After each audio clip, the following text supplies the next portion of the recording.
Olá pessoal, tô de volta. Hoje eu tô com um estilo 2006 1.8, se eu não me engano, não me recordo muito bem agora. Bom, ele veio com barulho supostamente de suspensão, porém a gente andou e conseguiu encontrar um defeito na coluna da direção dele. Eu vou mostrar pra vocês aqui. Fica bem no joelhinho de baixo, porque aqui como funciona o estilo. O estilo ele tem esse estilo aqui. Ele tem direção hidráulica e direção elétrica na parte superior. É que aqui eu acho que eu não consigo mostrar pra vocês. Ou consigo.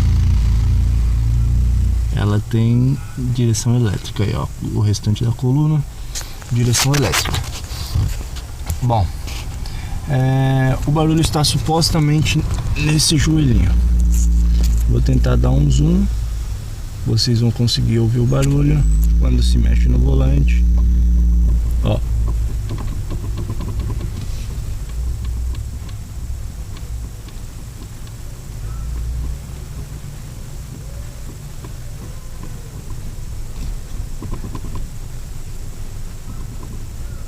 Viu?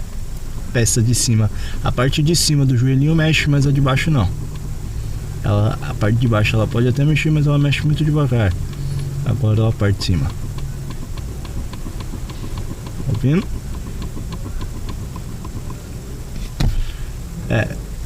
Esse daqui é o barulho.